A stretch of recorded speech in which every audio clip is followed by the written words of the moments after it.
अस्सलाम वालेकुम नाज़रीन, जैसा कि आपको मालूम है कि पाकिस्तानी टीम का ऐलान हो चुका है वर्ल्ड कप T20 ऑस्ट्रेलिया के लिए, लेकिन उसके जवाब में हमारे एक बहुत ही नामवर खिलाड़ी पाकिस्तान के बहुत ही नामवर लेफ़्ट हैंडर पेसर उनका रिएक्शन आया है और उन्होंने बहुत ही जो है वो बिलो द बेल्ट, बहुत से लोग कह रहे हैं कि वो रिएक्शन दे दिया है। ट्वीट्स का जिक्र करना है यहाँ पे, क्योंकि शुएब मलिक का एक ट्वीट आया था और फिर एक लंबी जंग छिड़ गई थी और बड़ा मसला रहा और बड़ा वो ट्वीट्स की वजह से वो बहुत ख़बरों में रहे। अभी मोहम्मद आमिर ने एक बहुत अहम डेवलपमेंट सामने आई है। उन्होंने एक ट्वीट किया है जिसमें तकरीबन मेरे नज़दीक तो उन्होंने गाली ही दी है। उन्होंने चीफ सेलेक्टर को कहा है, मैं कोट कर देता हूँ उनके ट्वीट को।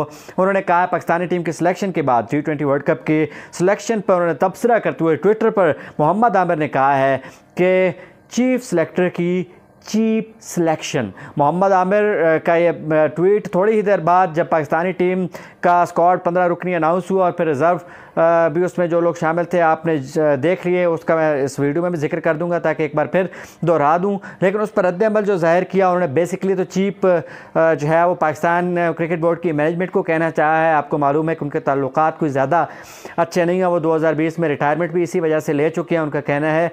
और अभी उन्होंने चीप जुबानी सा ट्वीट किया है और आपको पता है कि शुएब मलिक का ट्वीट जो था वो भी काफ़ी जुबानी सा था और अब ये जुबानी सा ट्वीट आया है मोहम्मद आमिर की तरफ से। बहरहाल हम सब की जो है वो तहफ़्फ़ुज़ात हैं इस सिलेक्शन पे, लेकिन जिस तरह से फ्रस्ट्रेशन मोहम्मद आमिर ने दिखाई है ये बहुत ही हैरान कुन है। जिस तरह उन्होंने चीप कहा है पाकिस्तानी टीम की 15 रुकनी स्क्वाड की सिलेक्शन को। इससे पहले आपको मालूम है उन्होंने रमीज़ राजा के ख़िलाफ़ ट्वीट किया था मोहम्मद आमिर ने।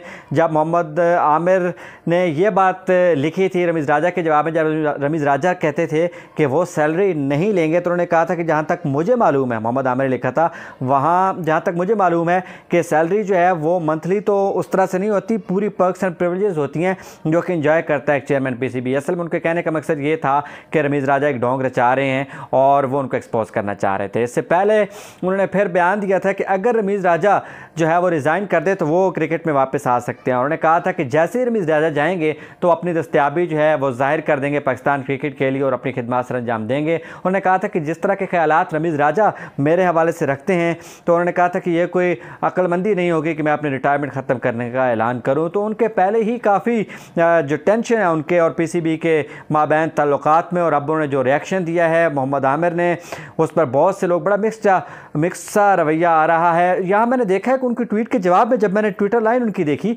तो उसके जवाब में एक मुझे बड़ी अफसोसनाक चीज़ नज़र आई कि बाबर आजम के खिलाफ ट्वीट्स थे कि बाबर आजम ने अपने दोस्तों को देखें, एक चीफ सेलेक्टर ने आज टीम का ऐलान किया है, सारी की सारी चीज़ें सिर्फ और सिर्फ बाबर आजम नहीं कर रहे हैं।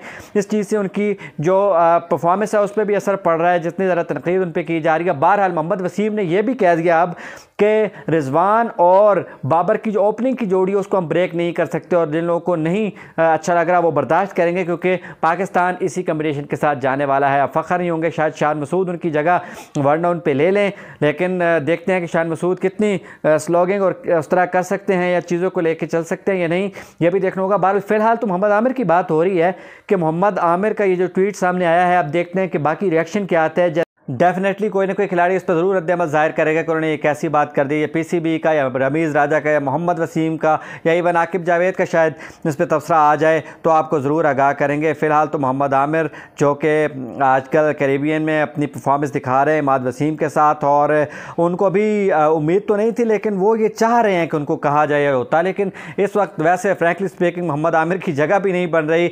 नसीम शाह हैं, इसके बाद शाहीन शाह अफरीदी हैं, इसके बाद आपको पता है कि मोहम्मद हसनैन है, हारिस रऊफ़ हैं, पेस अटैक बहुत अच्छा है। हमें बैटिंग में मसाइल हैं, लेकिन बैटिंग में मसाइल हों, बॉलिंग में मसाइल हों, फील्डिंग में मसाइल हों, दिमागी मसाइल नहीं होने चाहिए।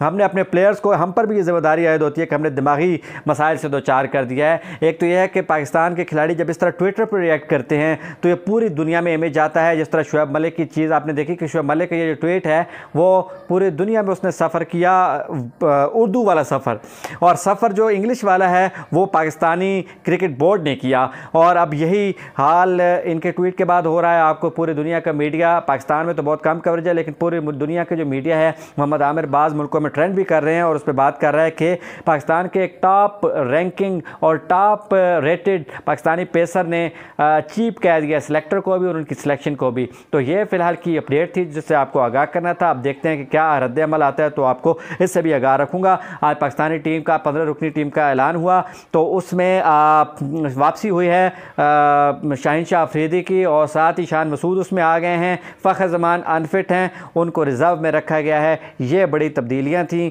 बाकी पाकिस्तानी टीम तकरीबन वही है। मुझे दुआओं में याद रखिएगा, आपको आगाह करता रहूँगा लेटेस्ट अपडेट से। अल्लाह हाफ़िज़।